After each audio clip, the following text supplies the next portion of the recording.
अर्जुन उवाच जायसि चेत् कर्मणस्ते माता बुद्धिर्जनार्दन तत्किं कर्मणि घोरे मां नियोजयसि केशव।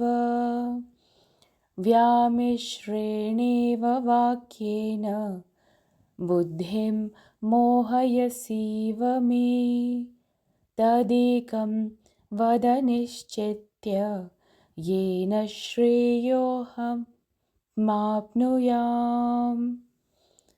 अर्जुन ने कहा, हे जनार्दन, यदि आप बुद्धि को कर्म से श्रेष्ठ मानते हैं तब फिर आप मुझे इस भीषण युद्ध में भाग लेने के लिए क्यों कहते हो? आपके अनेकार्थक उपदेशों से मेरी बुद्धि भ्रमित हो गई है। कृपया मुझे निश्चित रूप से कोई एक ऐसा मार्ग बताएं जो मेरे लिए सर्वाधिक लाभदायक हो। श्री भगवानुवाच लोकेऽस्मिन् द्विविधा निष्ठा पुरा प्रोक्ता मया नघ ज्ञानयोगेन साङ्ख्यानां कर्मयोगेन योगिनाम्। परम कृपालु भगवान ने कहा, हे निष्पाप अर्जुन, मैं पहले ही ज्ञानोदय की प्राप्ति के 2 मार्ग का वर्णन कर चुका हूँ। ज्ञान योग उन मनुष्यों के लिए है जिनकी रुचि चिंतन में होती है, और कर्म योग उनके लिए है जिनकी रुचि कर्म करने में होती है। न कर्मणामनारम्भान् नैष्कर्म्यं पुरुषोऽश्नुते न च सन्न्यासनादेव सिद्धिं समधिगच्छति।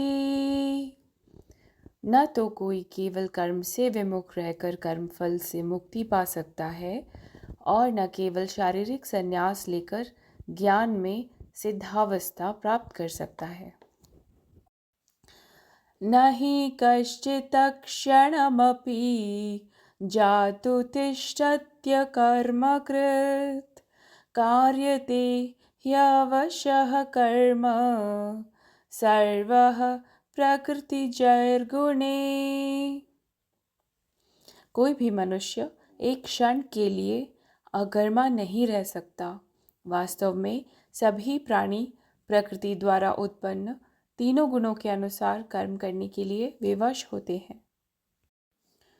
कर्मेन्द्रियाणि संयम्य य आस्ते मनसा स्मरन् इन्द्रियार्थान् विमूढात्मा मिथ्याचारः स उच्यते। जो अपनी कर्मेंद्रियों के बाह्य घटकों को तो नियंत्रित करते हैं, लेकिन मन से इंद्रियों के विषय का चिंतन करते हैं, वे निस्संदेह स्वयं को धोखा देते हैं और पाखंडी कहलाते हैं। यस्त्वेन्द्रियाणि मनसा नियम्यारभतेऽर्जुन कर्मेन्द्रियैः कर्मयोगम् आसक्तः स विशिष्यते। हे अर्जुन, लेकिन वे कर्मयोगी जो मन से अपनी ज्ञानेंद्रियों को नियंत्रित करते हैं और कर्मेंद्रियों से बिना किसी आसक्ति के कर्म में संलग्न रहते हैं, वे वास्तव में श्रेष्ठ हैं। नियतं कुरु कर्म त्वं कर्मज्यायो ह्यकर्मणः शरीरयात्रापि च ते न प्रसिद्ध्येद कर्मणः। इसलिए तुम्हें निर्धारित वैदिक कर्म करने चाहिए, क्योंकि निष्क्रिय रहने से कर्म करना श्रेष्ठ है। कर्म का त्याग करने से तुम्हारे शरीर का भरण पोषण संभव नहीं होगा। यज्ञार्थात् कर्मणोन् यत्र लोकोऽयं कर्मबन्धनः तदर्थं कर्म कौन्तेय मुक्तसंगः समाचर। परमात्मा के लिए यज्ञ के रूप में कर्मों का निष्पादन करना चाहिए, अन्यथा कर्म इस भौतिक संसार में बंधन का कारण बनेंगे। इसलिए हे कुंती पुत्र, भगवान के सुख के लिए और फल की आसक्ति के बिना अपने नियत कर्म करो। पिछले अध्याय में भगवान श्री कृष्ण ने अर्जुन को आत्मा का जो नेचर है, जो कॉन्शियसनेस का नेचर है, उसके बारे में उसे बताया था। जो आत्म स्वरूप का सत्य भाव है, उसके बारे में उसे ज्ञान दिया गया था। और अब आगे भगवान श्री कृष्ण उस ज्ञान के बाद भी उसे कह रहे हैं कि तुम युद्ध करो। और उस ज्ञान को सुनने के बाद अर्जुन को ऐसा लग रहा है कि वो बिल्कुल ही कर्म से दूर हो जाए तो ही बढ़िया है, क्योंकि वो वहां पर अब पिछले जो उसे समझाया गया था उसमें वो खो गया है। और वो एक्चुअल में रियलिटी को, जो भगवान कह रहे हैं कि इसे खेल की तरह लो, कि तुम सब कर्म करके भी उससे जुड़े नहीं हो, उस चीज को वो अभी गहराई में समझ नहीं पाया। इसलिए वह भगवान कृष्ण से पूछता है कि आप अगर कह रहे हैं कि ज्ञान का मार्ग कर्म के मार्ग से श्रेष्ठ है, ज्यादा अच्छा है, बेटर है, तो आप मुझे फिर इस युद्ध के लिए क्यों कह रहे हैं? इस युद्ध का क्या अर्थ बनता है? मैं तो सिर्फ ज्ञान मार्ग से ही पहुंच जाता हूँ, कर्म करना क्यों है? मुझे आप समझाइए कि सही मार्ग कौन सा है जो मेरे लिए लाभदायक है। मोस्टली जो सीकर्स होते हैं ना, वो सिर्फ शब्द पकड़ के बैठ जाते हैं। उन्हें कोई एक बात कह दो, वो एक्चुअल उस गहराई में जा ही नहीं पाएंगे। वही हालत अर्जुन की भी है, क्योंकि अर्जुन अभी सिर्फ भगवान श्री कृष्ण के शब्दों से मोह में आ गया, पकड़ लिया उसने कि हाँ मैं चैतन्य स्वरूप हूँ, मैं वही आत्मन स्वरूप हूँ, मुझे कुछ नहीं हो सकता, ना मुझे मारा जा सकता है, ना काटा जा सकता है। लेकिन अभी वो चीज उसमें सही मायनों में नहीं उतरी है। इसलिए हम कहते हैं कि जो ज्ञान का मार्ग है वो तभी लाभदायक है जो वो प्रैक्टिस में आए। ज्ञान मार्ग और कर्म योग का मार्ग जो हमें लगता है अलग, वो है नहीं। मैं हमेशा कहता हूँ कि मार्ग सिर्फ लगते अलग हैं, लेकिन वो मिलते एक जगह हैं। कर्म योग, भक्ति योग, ज्ञान योग हमेशा इकट्ठे ही हैं। हम क्योंकि समझते हैं कि मैंने कर्म किया, मैं कर रहा हूँ, वो कर्ता भाव होता है, वो कर्ता भाव गया नहीं होता, इसलिए हम बंध रहे हैं। हम कह भी दें मैं चेतना स्वरूप हूँ, लेकिन वो एक्चुअल में अंदर आ नहीं रहा है, क्योंकि वो जो डूअरशिप का एलिमेंट है, जो कर्ता का भाव है, बहुत अंदर है, बहुत इनग्रेन्ड है, बसा हुआ है अच्छे से। वो अच्छे से निकला नहीं है। या तो एक्चुअल में हम रियलाइज कर लें कि हम एक्चुअल में किसी चीज से अटैच नहीं है। उसका एक ही मार्ग है कि आप सब होते हुए देखो, होश पूर्वक आप देखते रहो। फिर पता लगेगा कि जो सब भी कर्म हो रहे हैं, जो भी बात हो रही है, जो ये हाथ हिल रहा है और ये जो सारा जग दिख रहा है, ये अपने आप प्रकट हो रहा है, अपने आप चीजें घट रही हैं। मैं कहीं जुड़ा नहीं हुआ हूं। लेकिन अर्जुन की अभी वो स्थिति नहीं आई है। अर्जुन सिर्फ अभी शब्दों में उलझा है कि आत्मा ऐसी होती है, सांख्य योग ये कहता है। उसने अभी तक उस जगह तक ज्ञान को ग्रहण किया है, लेकिन अभी प्रैक्टिस में नहीं आया है। यही चीज जब कोई ज्ञान से आगे उसे बढ़ना होता है, उसे कर्म में बढ़ना होता है, तो गुरु होते हैं वो कहते हैं कि तुम्हें जो करना होश पूर्वक करना, नहीं तो बात नहीं बनेगी। क्योंकि सिर्फ नॉलेज से अहंकार ज्यादा बढ़ सकता है। क्योंकि फिर लगेगा मैंने तो इतने शास्त्र पढ़ लिए, मैंने तो इतना ज्ञान अर्जित कर लिया, मुझे भगवत गीता का पता है, लेकिन क्या वो प्रैक्टिस में घटा? जब तक वो घटेगा ही नहीं, तब तक कोई उसका लाभ है ही नहीं।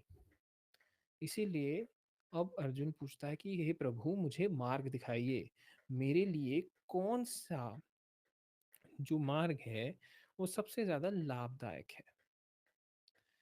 आगे भगवान श्री कृष्ण कहते हैं कि पहले मैंने तुम्हें ज्ञान की प्राप्ति के 2 मार्ग का वर्णन किया था। ज्ञान योग उन मनुष्यों के लिए है जिनकी रुचि चिंतन में होती है, और कर्म योग उनके लिए जिनकी रुचि कर्म करने में होती है। बिल्कुल सही बात है, लेकिन यहाँ पे एक और चीज समझनी कि मात्र चिंतन से भी बहुत ही करोड़ों में कोई एक व्यक्ति जो पहुंच जाए। हाँ, क्योंकि चिंतन की अंत है। चिंतन is basically you are contemplating, you are moving in, you are inquiring. आप अपनी इंक्वायरी में डूब रहे हो, लेकिन इंक्वायरी का एंड जो है ना, चिंतन का अंत जो है वो आत्मस्थिति, जहाँ मौन घटता है। अगर हम भगवान महर्षि की जो सेल्फ इंक्वायरी प्रैक्टिस को देखें, वो भी एक ढंग का चिंतन है, आत्मचिंतन। तुम पूछो कौन हो तुम, कौन हो तुम, और वो जवाब उस सवाल में इतने खो जाना है कि वो सवाल करने वाला ही मिट जाए। ये है मूल बात जो ज्ञान योग की है। कर्म योग में उस मूल, उस भाव से, उस अ, आप कह लीजिए मौन, उस नथिंगनेस के फील से आए, सब कुछ अपने आप होगा। आपने देखना है, काम करेंगे, कर्म होंगे, सांसें भी ले रहे हैं, आप उसे देखेंगे। इसी भाव के साथ, इसी निष्काम भाव के साथ कि मैं कुछ नहीं कर रहा हूँ, जो तांत्रिक प्रैक्टिसेस होती हैं वो भी इस्तेमाल की जाती हैं। तो मैं समझाना चाह रहा हूँ कि किस ढंग से अलग अलग मार्ग भी जो आप कहते हैं, जो साधनाएं हैं, वो कर्म योग से अटैच्ड हैं। कर्म योग को अगर किसी ने प्रैक्टिस में लेके आना है ना, तो उसका एक ही हल होता है कि एक तो आप सब कुछ परमेश्वर को समर्पित करते जाएं। अभी मैं बोल रहा हूँ तो भी प्रभु बुलवा रहे हैं, जो सुन रहा है वो भी परमात्मा सुन रहा है, जो होगा वो भी परमात्मा कर रहा है। तो पूर्ण रूप से मैं उससे समर्पण करते ही जा रहा हूँ, कुछ रुक ही नहीं रहा हूँ, सब कुछ परमेश्वर कर रहे हैं। और दूसरा ढंग, जहाँ प्रभु का इस्तेमाल नहीं करना है, वहां पर फिर जैसे ज़ेन मॉन्क करते हैं, सब कुछ अपने आप घट रहा है, उस मौन से घट रहा है, और उस मौन में ही सब जाके अंत होगा। तो अगर कुछ भी कर्म हुआ वो अपने आप हुआ। ये है कर्म योगी का जो प्रैक्टिकल पाथ है साधना का, ऐसे। और हर समय होगा। विचार आए तो भी परमात्मा ने भेजे, विचारों के बारे में कुछ भी चल रहा है वो भी परमात्मा ने। तो वहां पे आपको बिना उस द्वेष के चलना होगा, जो कि बहुत कठिन लगता है। एक हिसाब से आप सभी चिंताएं और सभी कर्मों का भार परमेश्वर में डाल रहे हैं, फेंक रहे हैं। आप समर्पित हुए जा रहे हैं, स्वयं को सब कुछ पूरी तरह से मिला रहे हैं उस ब्रह्म स्वरूप में। इसी चीज को जब समाते हैं हम, इसी समाने को कहते हैं यज्ञ, जिसकी बात आगे भगवान श्री कृष्ण करेंगे। यज्ञ में जैसे सब कुछ व्यक्ति अर्पण कर देता है, सबसे बड़ा यज्ञ है जब वो स्वयं को अर्पण कर रहा है, सरेंडर का भाव। जैसे एक बूंद मिल जाती है सागर में, सागर बन जाती है, वैसे ही स- वो जो अग्नि है यज्ञ की, वो तभी यज्ञ सफल होगा जब व्यक्ति ने स्वयं को, उसके जो अहं का भाव है, उसका जो अहंकार है, वो उसने समर्पित किया है परमात्मा में। ये है जो सारा मार्ग है कर्म योग का प्रैक्टिस में। अगर सिर्फ ज्ञान से आप चलेंगे, तो ज्ञान मार्ग में आपको परमेश्वर की इतनी जरूरत नहीं। ज्ञान मार्ग में आपको मात्र देखना है सब घट रहा है, सब घट रहा है। चिंतन करके भी आप यहाँ निष्कर्ष पे पहुंचेंगे कि चिंतन का भी अंत है। जैसे हर एक नदी समुद्र में मिलकर उसका अंत हो जाता है, ऐसे ही सभी चिंतन का, सारे एनालिसिस का, सारी नॉलेज का एंड उस साइलेंस में हो जाता है। ये है उस कोर बात जो ये सारे श्लोक की, और आगे आने वाले श्लोक भी बात करेंगे इसके ऊपर। अगर आगे भगवान श्री कृष्ण कहते हैं, ना तो कोई केवल कर्म से विमुख रहकर कर्म फल से मुक्ति पा सकता है, और ना केवल शारीरिक संन्यास लेकर ज्ञान में सिद्ध अवस्था प्राप्त कर सकता है। अगर हम सिर्फ बाहरी संन्यास ले लें, दुनिया छोड़ दी, कपड़े छोड़ दिए, हम रिश्ते तोड़ दिए, सब कुछ छोड़ दिया, लेकिन अपना अहम नहीं छूटा, तो संन्यास घटा नहीं। सच्चा संन्यास तभी है जब अहम का वो भाव गिरे। अगर वो नहीं गिरा, तो जितना मर्जी आप बाहरी दिखावा कर लीजिए, आप कुछ भी कर लीजिए, आप में वो संन्यास घटा नहीं। हालांकि हमें अगर भगवान श्री कृष्ण देखें राजा रूप में, है ना, महाराज हैं, द्वारकाधीश हैं, फिर भी वो संन्यास्त हैं, पूर्ण संन्यास में हैं। राजा जनक देखिए वो भी संन्यास में है,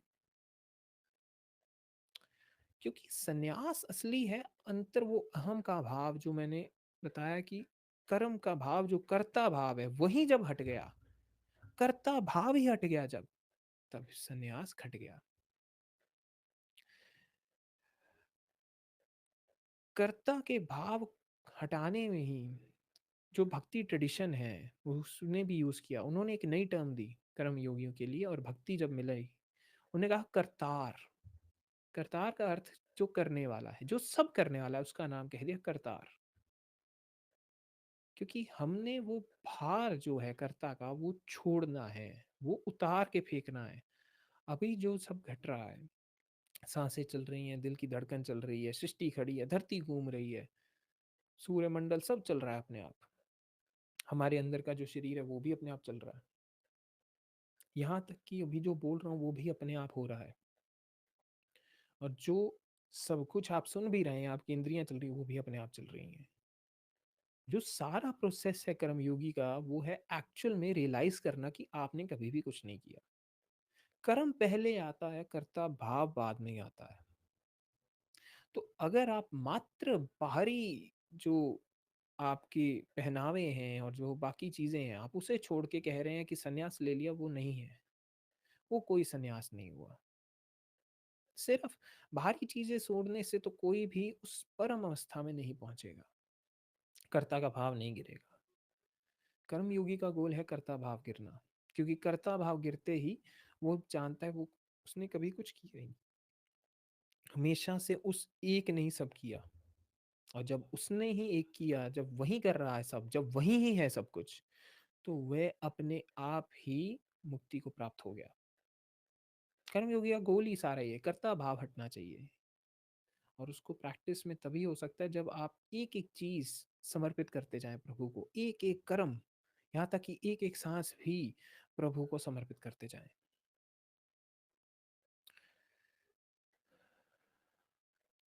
और आगे प्रभु कहते हैं कि कोई भी मनुष्य जो है क्षण के लिए भी बिना कर्म के नहीं रह सकता है, क्योंकि जो भी सारे मनुष्य हैं वो जो तीन गुण हैं प्रकृति के, तामसिक राजसिक सात्विक, उसके हिसाब से ही चलने में वो विवश हैं, कंपेल्ड हैं वो। आप हम जितनी मर्जी कोशिश कर लें, आप जब तक सिर्फ फोर्सफुली चाहेंगे ना कि मेरी वो ईगो हटे, वो भावना है, नहीं हटने वाला। कंपेल हो जाते हो, आपको बुरा लग जाता है, आपको सक्सेस चाहिए, वो राजसिक भाव आ जाएगा। बेसिक नेसेसिटीज चाहिए, सर्वाइवल, तामसिक भाव आ जाएगा। फिर आगे अगर हम बात करें, राजसिक भाव और जब बढ़ जाएगा तो फिर कामनाएं उठेंगी, वासनाएं जागेंगी, ये सारी चीजें फिर कंपेल करेंगी। और मेन चीज यही है कि जब तक हम उससे बंधे हुए हैं ना, तब तक कर्ता भाव एक्चुअल में गिर नहीं रहा है। कर्ता भाव गिरता तभी है जब आप देख चुके हैं कि ये सारी चीजें जो घट भी रही हैं ये आपके किए से नहीं हो रही, ये भी आप हो। सिर्फ एक यहाँ पे वो ब्लैंक स्क्रीन की तरह है जिसके ऊपर सब प्रोजेक्ट हो रहा है। हालांकि अगर ये तीन चीजें अब प्रोजेक्ट हो भी जाएंगी ना उस चीज के बाद, जब ये रियलाइजेशन होगी कि आप वो परम चेतना स्वरूप हैं, तो फिर ये तीनों चीजों का जो असर होगा वो कम हो जाएगा, धीरे धीरे कम होते होते होते समाप्त भी हो जाएंगी। लेकिन यही बात है कि भगवान अर्जुन को कह रहे हैं कि तुम कर्म से भागो मत, क्योंकि कोई भी ऐसा है ही नहीं जो बिना कर्म के रह पाए। बिना कर्म के रहना है तो हम शरीर में ही क्यों है, रूप में ही क्यों है, हमें बिल्कुल त्याग कर देना चाहिए। यहाँ तक कि हम सांस ले रहे हैं वो भी कर्म है, हट रहा है। क्योंकि जो कर्ता भाव है ना, वो एक तरह से वो ऐसा जाल है, आप कह लीजिए माया का ऐसा जाल है, जब तक रियलाइजेशन नहीं होती ना तब तक वो जाएगा नहीं। वो बार बार आ जाएगा, आपको लगेगा कि आप थोड़े सा हटा रहे हो लेकिन फिर आ जाएगा एकदम से। वो बहुत बहुत समय से चिपका हुआ रहता है, और उस चीज का वो तभी हटता है जब एक्चुअल में व्यक्ति स्वयं को देखे, पहचाने, जाने, फिर कहीं वो भाव हटेगा, फिर वो हटना शुरू होगा, फिर वो जो निर्भीकता है, जो निडरता है, वो आएगी। फिर कर्मों का जाल भी खत्म हो जाएगा, क्योंकि कर्म जाल तब तक ही है जब तक कर्ता भाव है। कर्ता भाव हट गया तो कर्म जाल भी उड़ जाएगा, नए कर्म हो ही नहीं सकते हैं। जो मर्जी, क्योंकि कर्म में बस फंसने के लिए कर्ता, जो मैं डूअर हूँ, वो सेंस होनी चाहिए। सेंस ऑफ डूअरशिप बहुत जरूरी है। अगर वही नहीं है तो कर्म भी नहीं होंगे। यही चीज भगवान श्री कृष्ण अर्जुन को समझाना चाह रहे हैं कि अगर मान लीजिए कोई व्यक्ति अपनी कर्म इंद्रियों को बांधकर भी नियंत्रण में ले आता है, लेकिन उसका मन अभी भी उसी चीज के भोग में लगा हुआ है, तो वो सिर्फ खुद को एक झांसा दे रहे हैं, सही में नहीं पहुंचे हैं, वो सिर्फ पाखंडी हैं। ऐसा बहुत होता है। अब मान लीजिए कुछ लोग कहते हैं हम बड़े ब्रह्मचारी हैं, हमने बहुत समय से हम ऐसा कुछ नहीं काम करते, हम विवाहित नहीं हैं। तो वो सारी चीजें अगर सही मायनों में आंतरिक नहीं घटी है ना, तो वो सही मायने में ब्रह्मचारी नहीं होगा, सिर्फ बातें हैं। और ये जो चीज है, ये इतनी, हम कह लीजिए हम इतने कंडीशन हो चुके हैं कि हमें बाहरी चीजें दिखती हैं, आंतरिक कुछ नहीं दिखता। जो एक्चुअल स्पिरिचुअलिटी है, रियल स्पिरिचुअलिटी है ना, वो ये नहीं कहती कि आपको जबरदस्ती चीजें करनी है, वो कहती है कि आप जो हो उसे रियलाइज करो। क्योंकि जब तक जबरदस्ती कर रहे हो, हट कर रहे हो, तब तक वो अहंकार चल रहा है साथ साथ में। आप चाहे बाहर से बहुत बड़े सिद्ध लगे, बहुत बड़े योगी लगे, कि बहुत बड़े ब्रह्मचारी हैं, बहुत संत हैं, लेकिन जब तक चीज अंदर नहीं घटती ना, तब तक कोई फायदा नहीं है। बिल्कुल फायदा नहीं है, बिल्कुल ही पाखंड है। अब भगवान श्री कृष्ण अगर अपनी लीला खेल रहे हैं, विवाहित हैं, राजा हैं, फिर भी सही मायनों में वो ब्रह्मचारी हैं। यहाँ ब्रह्मचर्य का अर्थ सिर्फ सेलिबेसी नहीं है। ब्रह्मचर्य का अर्थ है कि वो ब्रह्म से चल रहे हैं, जैसा जैसा परमेश्वर चला रहे हैं उसमें मिले हुए हैं, उसके साथ एक हैं। वो सही मायनों में ब्रह्मचर्य है। असली ब्रह्मचर्य वो चीज है। बिकॉज जब कर्ता भाव नहीं रहेगा, हम्म तब आपके जो एक्शंस है ना, कुछ भी एक्शन हो, कोई बंधन ही नहीं रहेगा। इसलिए अगर भगवान परशुराम वध कर रहे हैं तो भी कोई कर्म नहीं घट रहा है, और अगर भगवान श्री कृष्ण लीला रचा रहे हैं, हम्म विवाह कर रहे हैं, तो भी वो कोई कर्म नहीं कर रहे हैं। वध कर रहे हैं, कुछ भी कर रहे हैं, कोई कर्म हो ही नहीं रहा है। इसलिए ये इस ढंग में हम सही मायनों में मुक्ति कहते हैं। जो मुक्ति का अर्थ है वो है कर्मों से पूर्ण रूप से मुक्ति। और वो तब आती है जब व्यक्ति स्वयं का जो मैं भाव है वो भी हट जाता है, सिर्फ परमेश्वर रहेगा। वो जो मौन है आंतरिक, वो। लेकिन अब इस चीज को अगर हम प्रैक्टिस में देखें तो ज्यादा कौन सा इजी पाथ होता है? अब इन दो चीजों में देखना होता है कि जो सीकर है वो कैसा है।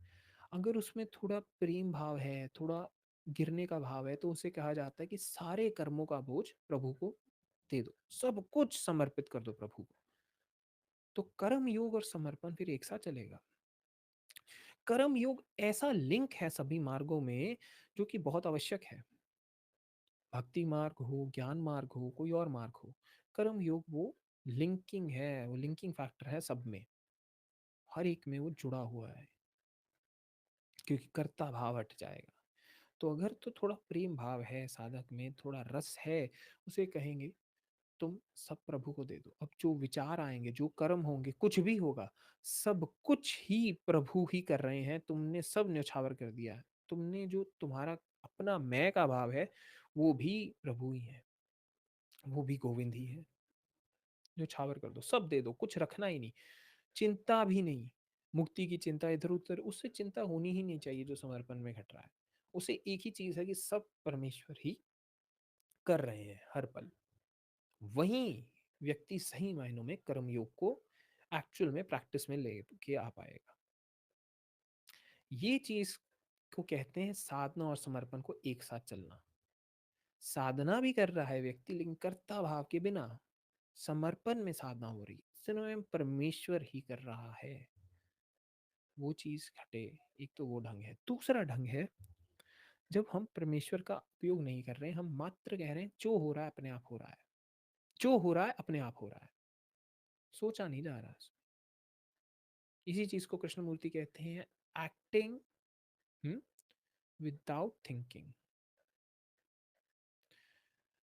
क्योंकि हम जब भी काम कर रहे हैं ना, हालांकि हमें लगता है हम सोच नहीं रहे, हमें चिंता चल रही है, हमें दिमाग में कुछ और चल रहा है, हम क्यों कहते हैं होश की साधना करनी है? क्यों कहते हैं?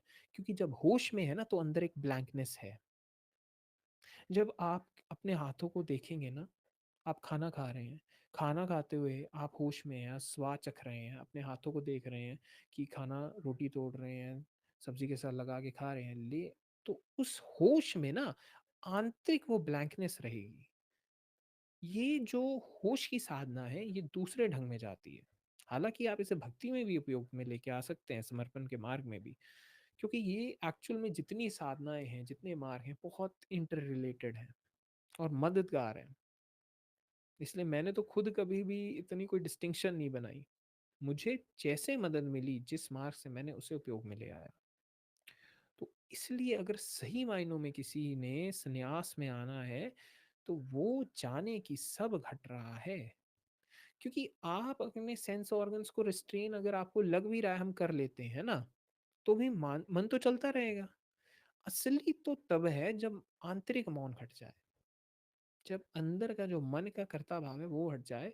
फिर बाहरी कुछ भी हो, नाचो गाओ झूमो, युद्ध करो, जो करना है करो, फिर कोई बंधन नहीं है। होश और दृष्टा भाव उस बंधन को काट रहे हैं, वो साधनाएं उस बंधन को काटती हैं।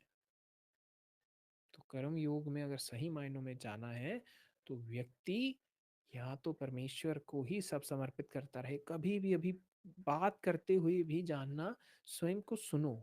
आप कुछ बोल भी रहे हैं ना, आपको भी आवाज आती है, उससे सुनना कि शब्द अपने आप आ रहे हैं, विचार भी अपने आप आ रहे हैं। सबसे बड़ी इंसान की गलती होती है, उसे लगता है वो सोचता है, वो करता है, नहीं। कभी ये नहीं सोचता, कभी ये नहीं स्वयं से पूछता कि ये जो मुझ में समझ है, ये जो इंटेलेक्ट है, और ये जो सारी चीज मैं इतनी इजीली कर पा रहा हूँ, कैसे?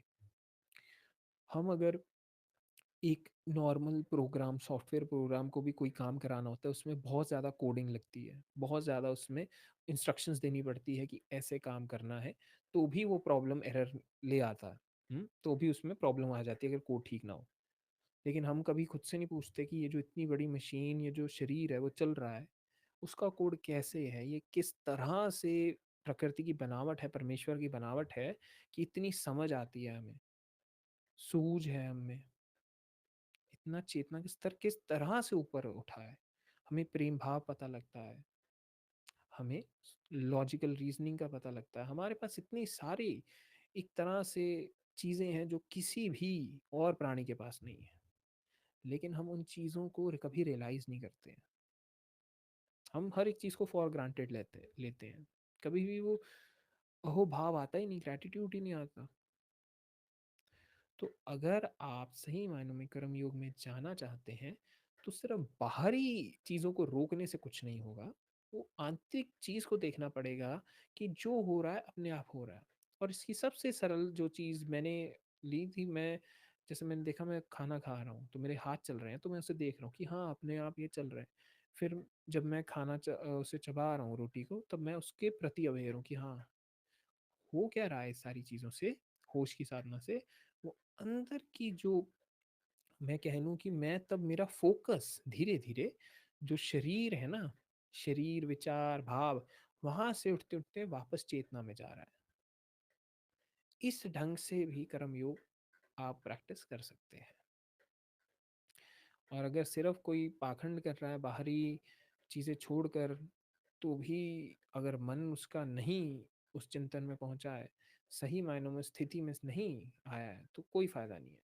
वो सिर्फ ऐसे व्यक्ति सिर्फ पाखंड ही कर रहे हैं।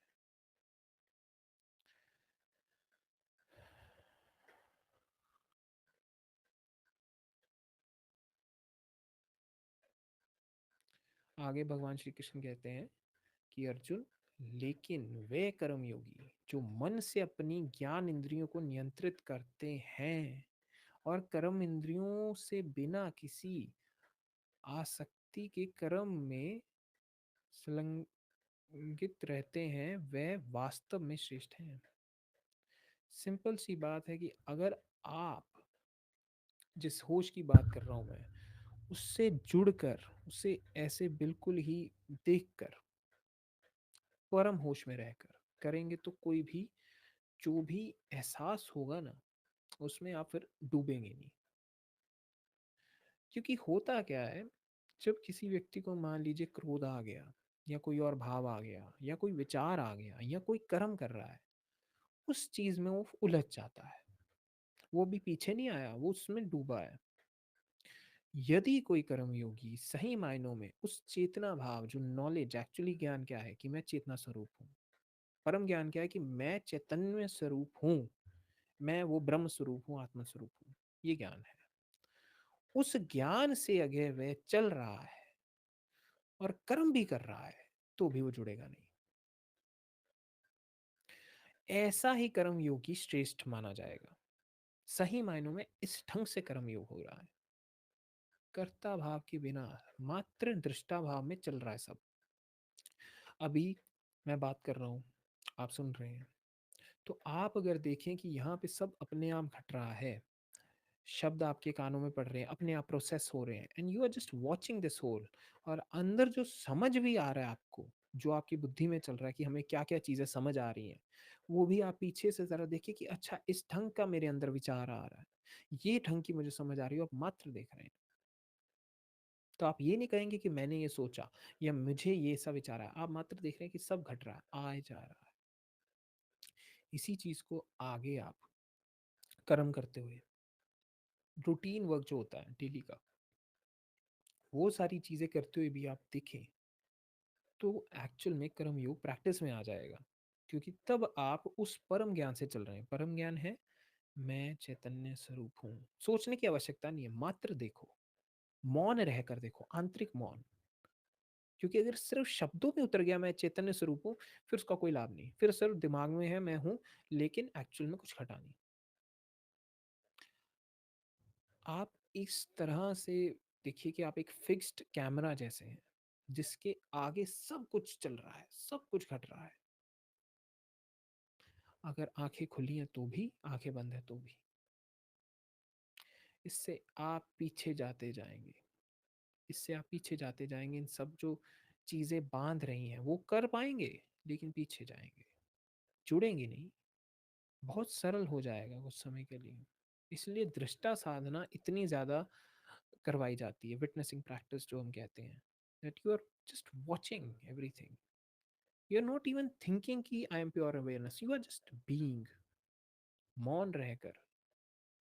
क्योंकि अगर शब्द रह गए तो हो सकता है शब्दों में ही उलझ जाए, शब्द ही मानने शुरू कर दे मैं तो चेतना हूँ। ऐसा नहीं ना, बहुत होश, वो चीज जब होती है तब जीवन ही ध्यान में ही हो जाता है। क्योंकि आप जिस ढंग में ऐसे चल रहे हैं ना, फिर ध्यान में ही जीवन है। वो कर्म योग इन प्रैक्टिस है, बिना किसी चीज से जुड़े हुए। कृष्णमूर्ति इस चीज को ही कहते रहे बहुत समय तक, वो कर्म योग की ही बात कर रहे हैं कि तुम देखो। और चेतना का स्तर फिर पीछे जाएगा, ध्यान चेतना का स्वयं पर जाएगा। चेतना का ध्यान है बाहरी चीजों पर, चेतना का ध्यान है विचारों पर, भावों पर, एक्सपीरियंसेस पर। लेकिन जैसे जैसे होश बढ़ता जाएगा सभी चीजों को पीछे, तब वो ध्यान पीछे उतरेगा, सेंसेस के पीछे जाएगा। और जब वो जाएगा तब रियलाइजेशन हो जाएगी। और ये अपने आप ही होती है, ये सारी जो साधना होती है, ये पकाएगी आपको, अच्छे से तैयार करेगी। और जब कृपा होनी होगी तब वो स्वयं को देख लेगी। तब सही मायनों में आप कह सकते हैं कि आप चैतन्य स्वरूप हैं। तब सही मायनों में ज्ञान घटा, तब मन नहीं चला, तब सही मायनों में आत्मा ने सब किया, बिना किसी कर्ता भाव के। इसीलिए तुम्हें निर्धारित वैदिक कर्म करने चाहिए। क्योंकि निष्क्रिय रहना से कर्म श्रेष्ठ है। कर्म का त्याग करने से तुम्हारे शरीर का भरण पोषण संभव नहीं होगा। क्योंकि अब देखिए, कर्म तो करना बहुत आवश्यक है। आपकी जो पूरी एक फॉर्म है, उसकी सर्वाइवल नीड्स है, और ये भी बंधी हुई है, सब बंधे हुए हैं प्रकृति के। इस जो लॉज हैं वो बांध के रखती है। और अगर हम कर्म ही हटा दें, हम्म, कर्म हटाने का अर्थ है मृत्यु एक ढंग से। क्योंकि बिना कर्मों के रहना, तो फिर हम देह में हो ही है ही क्यों, शरीर में ही क्यों है। हमारी सांसें चल रही हैं, हमारा दिल धड़क रहा है, सारा जो प्रोसेस है बॉडी का वो चल रहा है, तो हम चाहकर भी नहीं उसे रोक सकते। और अगर हम सिर्फ झूठा संन्यास लेके दुनिया से भागते रहें कि मुझे कोई फर्क नहीं पड़ रहा है, दुनिया में कुछ भी हो जाए, युद्ध हो जाए, कत्ल हो जाए, बर्बादी छा जाए, मैं भाग रहा हूँ, उसका क्या अर्थ है। तो सबसे बढ़िया बात भगवान श्री कृष्ण कहते हैं कि तुम्हें अपना जो सही मायनों में कर्म है, वैदिक कर्म, वो करना चाहिए। वैदिक कर्म सही मायनों में बात करता है कि तुम हाँ सेल्फ से चलो, अपनी आत्मा से चलो, जिस ढंग से वो चलवाना चाह रही है। वैदिक कर्म सिर्फ कर्म कांड की बात नहीं करते हैं, वो एक पार्ट है उसका, कर्म कांड। लेकिन जो एक्चुअल है, जिसे हम स्वधर्म कहते हैं, वो है सही मायनों में वैदिक कर्म, कि परमेश्वर को सौंप कर चलेगा। तब फिर अर्जुन अर्जुन नहीं रहेगा। अर्जुन उस चैतन्य में मिलकर चैतन्य स्वरूप हो जाएगा, और जैसा प्रभु चलाना चाहेंगे वैसे चलेगा, बिना किसी कर्ता भाव के, बिना किसी चिंता के।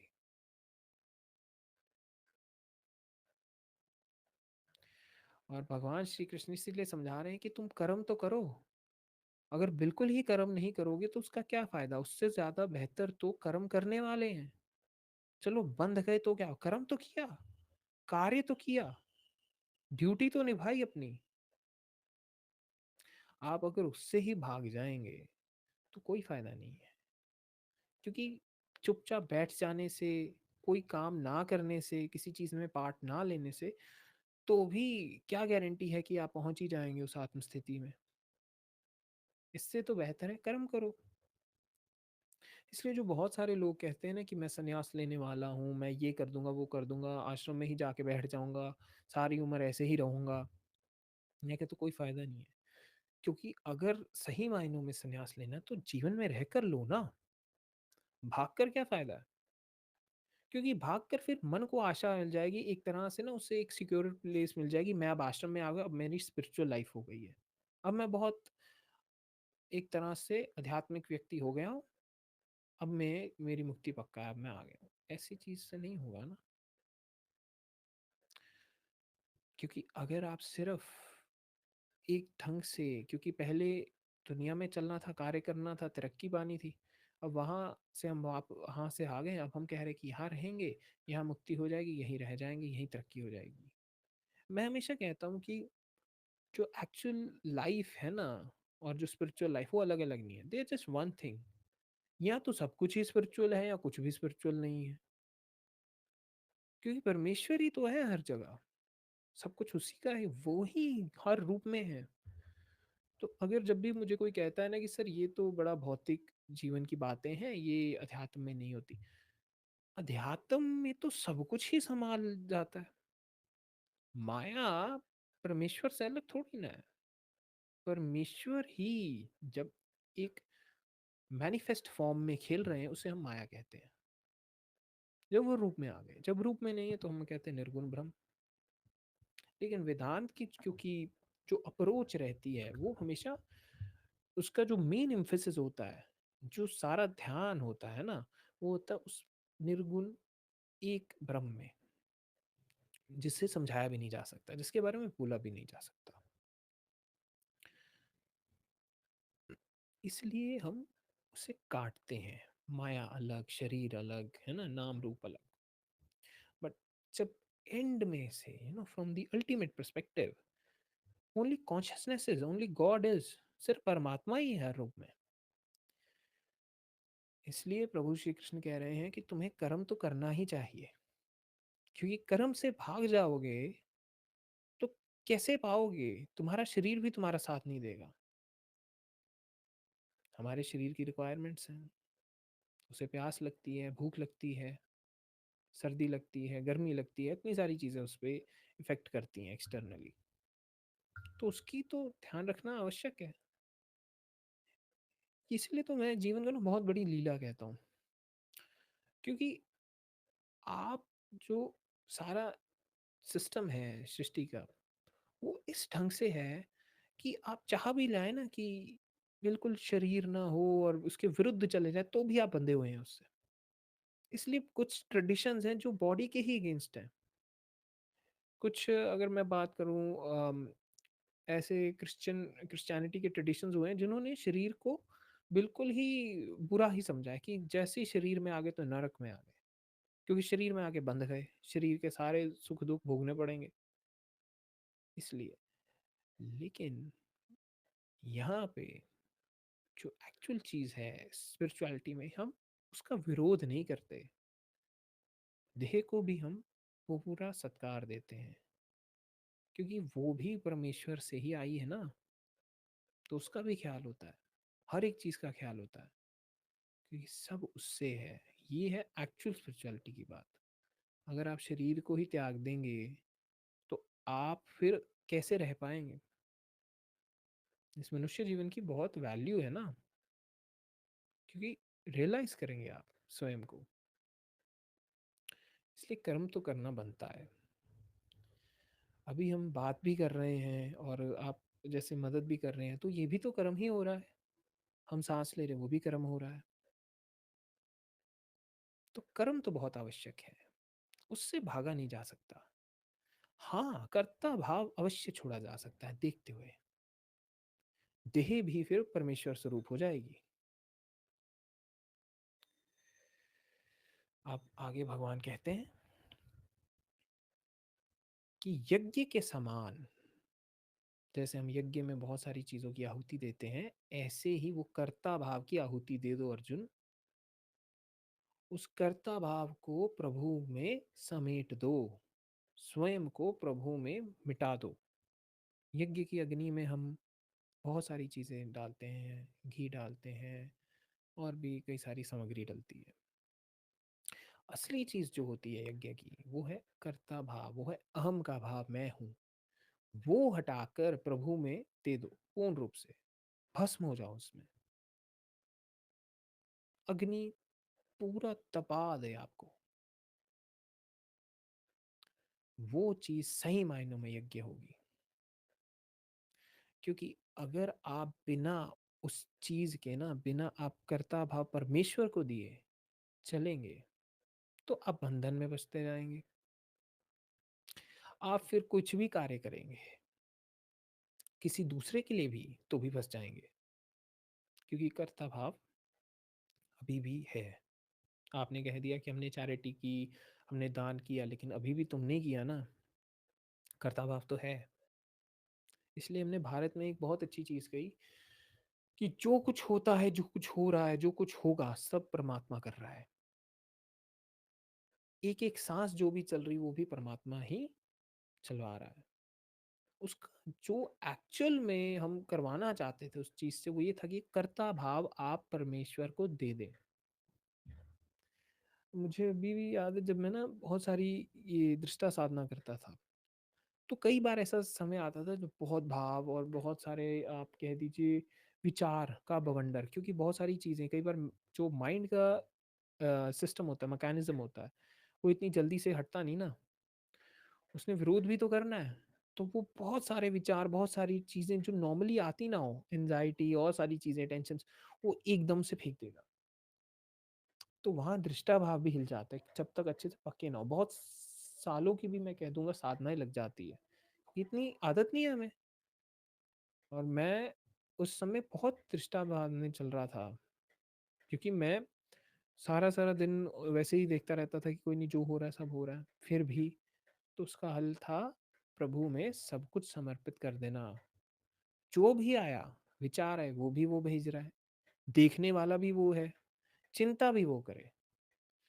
मैंने एक ही चीज समझी कि इस शरीर में, इस दुनिया में मैं अपनी मर्जी से नहीं आया। जिसने भेजा है सारा बोझ उसका, जिसकी सारी रचना है उसका बोझ वो संभाले। मैं तो अपने शरीर भी मैंने नहीं चुना, मैंने वो अपना मैं का भाव भी मेरा नहीं है, ना मैंने आवाज चुनी, ना समझ चुनी, कुछ भी नहीं चुना, सब कुछ अपने आप उसने ही किया, तो संभाले भी वो। इस चीज से फिर कर्ता भाव धीरे धीरे कटना शुरू हुआ, इस चीज में फिर वो रस आना शुरू हुआ। इस ढंग से फिर सही मायनों में कर्म योग घटता है, सही मायनों में यज्ञ हुआ। और किसी यज्ञ की, आप किसी बहुत मंत्रोच्चार दिए, आपने देवी देवताओं की पूजा कर ली, आपने जब तक मूल नहीं हुआ ना, प्रभु को दिया नहीं, स्वयं अर्पण नहीं हुए, स्वयं ही अर्पण नहीं हो गए उस यज्ञ में, तब तक कोई फायदा ही नहीं है उसका। इसलिए समय के हिसाब से बहुत सारे कर्म कांडों का विरोध भी किया गया और उन्हें हटाने की भी बात की गई कि कोर पे आते हैं हम, क्योंकि कर्म कांड में फिर व्यक्ति उलझ जाता है कि ये चीज करूं, ये सही है, ये गलत है, मूल चीज ही नहीं समझी। मूल यज्ञ बाहरी थोड़ी ना है, मूल यज्ञ तो आंतरिक है, कि मैं अर्पण हो जाऊं प्रभु को, और वो तब है जब समर्पण घटे। तो समर्पण का अगर सही मायनों में किसी ने जाना है ना मार्ग, तो वहां कर्मयोग का बहुत उपयोग आने वाला है। इसी श्लोक में प्रभु श्री कृष्ण समझाना चाह रहे हैं ये, कि सही मायनों में यज्ञ घटेगा तो कर्ता भाव भी अर्पण हो जाएगा अर्जुन, उसमें तुम अर्पण हो जाओगे, अर्जुन ही नहीं रहेगा। फिर ही सही मायनों में तुम कर्म कर पाओगे परमात्मा के लिए, वरना तुम उनके जो भी लाभ हानि होगी, जो भी उनका रिजल्ट आएगा, उनसे अटैच रहोगे, जुड़े रहोगे, कभी पहुंच ही नहीं पाओगे आगे।